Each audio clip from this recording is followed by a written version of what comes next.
Hey everybody, welcome back to the Tech, Gaming, and AI Nerd Cap of the Week. This week, there has been a ton of news in the space, so let's get started.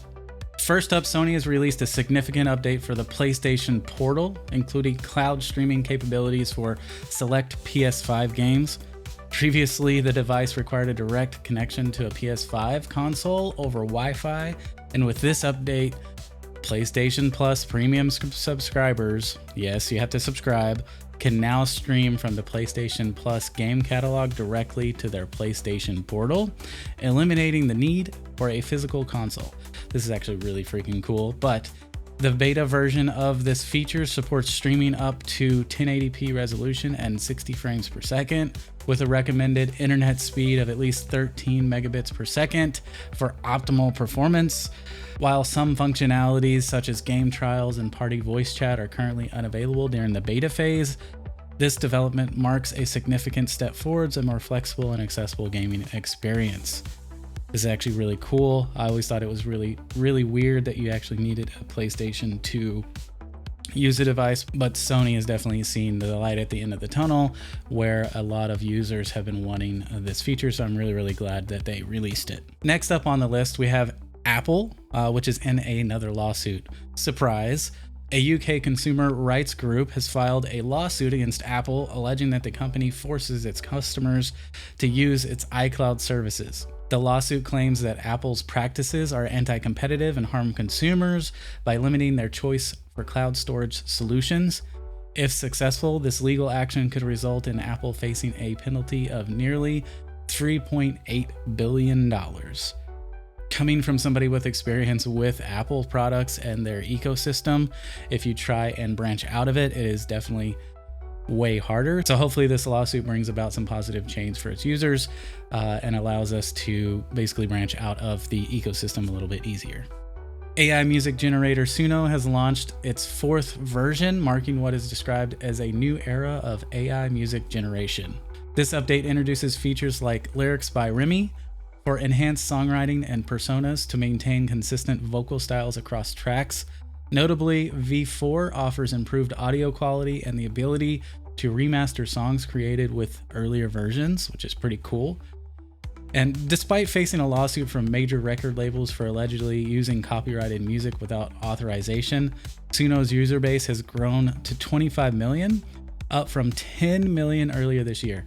The company offers a free version with limited track creation and paid plans, the Pro plan at $10 per month and Premier at $30 per month, that provide access to version 4 and grant users ownership of their creations. In a strategic move, Suno has appointed Jack Brody, former head of product at Snap Inc., as its chief product officer to oversee product development and design. This follows the recent addition of Grammy-winning producer Timbaland as a strategic advisor, indicating Suno's commitment to integrating industry experience into its AI music platform. I don't know about you, but I've actually tried this and I pay for the subscription. It's super cool, and it's actually what I use for my music on my YouTube videos. If you haven't tried it yet, definitely go check it out. Next on the list, we have an update to Perplexity. The Perplexity AI search engine can now buy products for you. Yes, you freaking heard that right. The AI can go out and buy products for you. Perplexity AI has introduced a new feature for its Pro subscribers in the US, allowing them to purchase products directly through its search engine. By clicking the Buy with Pro button, users can automatically order items using their saved billing and shipping information, with all purchases including free shipping. For products not supporting this feature, users are redirected to the merchant's website to complete the transaction. Notably, Perplexity does not earn a commission from these sales. Additionally, the company has enhanced its shopping experience with new product cards displaying images, prices, and AI-generated summaries, and introduced a Snap to Shop tool that lets users take pictures of products to inquire about them, similar to like your Google Lens. This tool is initially available to Pro users. Perplexity is also launching a merchant program to provide sellers with insights into search and shopping trends, potentially increasing their product recommendations. So this is actually pretty cool. I've actually used Perplexity for a lot of things. So if you haven't used Perplexity AI for anything, I recommend that you go check out their free version. And if you like it, definitely check out their subscription models. Next on the list, Google has released a beta version of its Drive desktop app for Windows 11 ARM64 devices, enabling native support on ARM-based machines like Snapdragon-powered laptops. This beta offers the same features as the standard version, excluding the Outlook Meet plugin. Users are advised to use this version with non-critical data and ensure backups are on, as it may contain bugs. So let us know in the comments if this is something that you're going to be trying. Next on the list, we have new Intel Arc Battlemage graphics cards imminent launch. Intel is anticipated to unveil its second generation Arc Battlemage graphics cards in December of 2024 ahead of CES 2025. These GPUs, based on the Xe2 architecture, are expected to offer enhanced performance and efficiency over the current Alchemist series. The Battlemage lineup is rumored to include models like the BMG-G31 and the BMG-G21, targeting various market segments. This launch positions Intel to compete with upcoming releases from AMD and NVIDIA, both expected to showcase new GPUs around the same time. Next up, Apple has a new screensaver. Apple has introduced a new Snoopy Screensaver in the latest tvOS 18.2 Beta 3 for the Apple TV. This edition features Snoopy and friends in various animated scenarios, enhancing the device's idle display. The update also brings support for different aspect ratios, accommodating connections to projectors and ultra-wide monitors. The public release of tvOS 18.2, including the Snoopy Screensaver, is expected to drop in December of 2024. This is typical Apple. They can't give us 120 Hz refresh rates on our iPhones, but they can give us a Snoopy Screensaver. Next on our list, we have a Throwback PC Case from SilverStone. SilverStone's FLP01 PC case, initially an April Fool's joke, is set to release in early 2025 in Japan, priced at approximately $130. This beige 80s inspired case features fake 5.2-inch floppy drive bays that conceal a functional optical drive and port modules.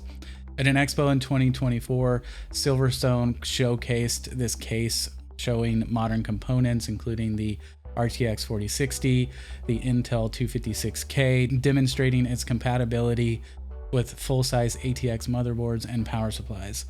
This case measures 17 by 14 inches and stands 6.7 inches tall, sturdy enough to support a monitor on top, and unfortunately there's no information on availability outside of Japan. Square Enix has announced Final Fantasy XIV on mobile, a smartphone adaptation of its acclaimed MMORPG. Developed by Tencent's Lightspeed Studios, the mobile version aims to faithfully recreate the original game's story, combat, and duties, tailored specifically for mobile platforms. The game will launch with 9 job classes and 5 playable races. Non-combat features like fishing, triple triad, and chocobo racing will also be included. This is something I'm super excited for. Playtests are scheduled to begin soon in China, with a global release planned shortly thereafter. Microsoft has unveiled the Windows 365 Link, a compact cloud PC resembling Apple's Mac Mini. Designed for enterprise use, it connects directly to Windows 365, offering a streamlined, secure experience without the need for additional devices. The fanless design includes multiple USB ports, HDMI, DisplayPort, Ethernet, Wi-Fi 6E, and Bluetooth 5.3, supporting dual 4K monitors. Priced at $349, the Windows 365 Link is set to launch in select markets in April of 2025. NVIDIA has introduced a new application designed to enhance the experience for PC gamers and creators using RTX GPUs. This unified app consolidates features from the GeForce experience and the RTX experience, offering a streamlined interface for system updates, game optimizations, and performance monitoring.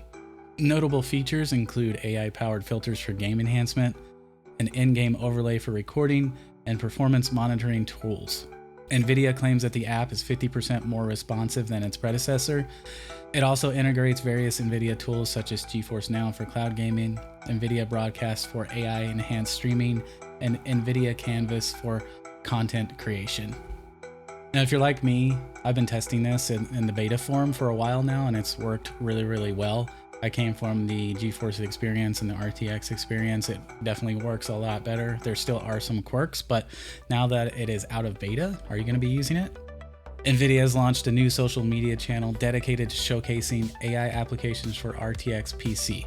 This move aims to promote AI technology to everyday users, highlighting the capabilities of RTX GPUs in consumer devices. The channel's bio states, NVIDIA powers the world's AI and yours with RTX AI PCs, emphasizing the company's commitment to bringing AI to personal computing. You can find them at NVIDIA_AI_PC on X.com. This initiative has intensified speculation about NVIDIA's potential entry into the gaming CPU market. Rumors suggest that NVIDIA may launch an ARM-based processor in 2025, especially after industry leaders from NVIDIA, TSMC, MediaTek, and Quanta were seen dining together before Computex 2024.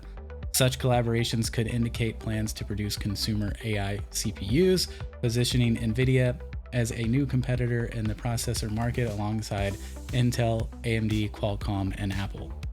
NVIDIA's previous attempt to acquire ARM was blocked by regulators, but the company's continued efforts suggest a strong interest in expanding its influence in the CPU sector.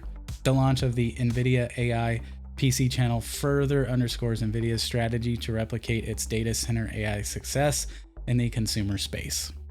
Saber Interactive, the developer of Warhammer 40,000 Space Marine 2, has announced that starting with the December update, mods will be prohibited in public online sessions. This decision stems from data indicating that mods have been causing server instability and save file corruption, affecting even players without the mods installed. And despite this restriction, mods will still be permitted in private operations lobbies, allowing players to enjoy customized experiences with friends.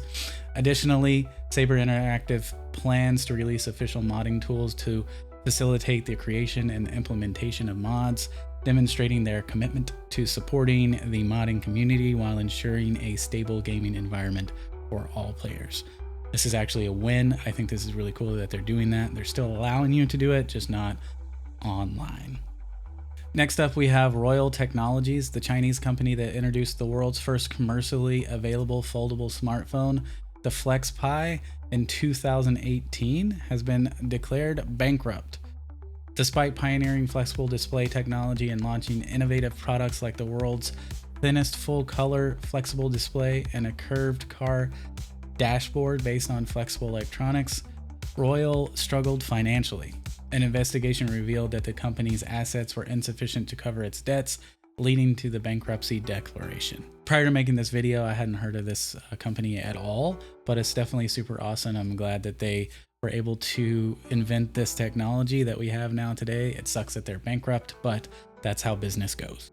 Researchers at the University of Nottingham have developed a groundbreaking biocooperative material derived from human blood, capable of effectively repairing bones.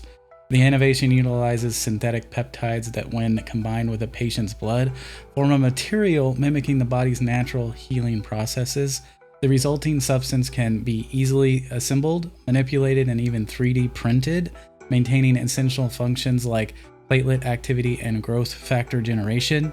In animal models, this approach successfully repaired bone using the subject's own blood, paving the way for personalized regenerative therapies to treat various injuries and diseases. This is actually really cool. It's going to be crazy to think where we're going to be with 3D printing in the next 10 years. The US Department of Justice is seeking to compel Google to divest its Chrome browser, a move that could generate up to $20 billion if approved by a federal judge.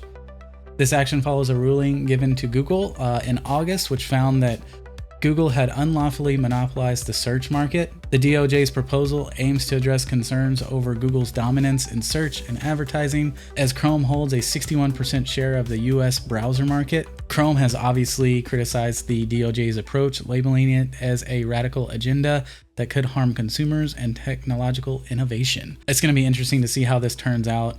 What do you think about this? Do you think it's a positive thing? Come back next week for more tech, gaming, and AI news, as well as an update on my back that I threw out this weekend sitting on a couch too long. Thanks for watching. Peace out, nerds.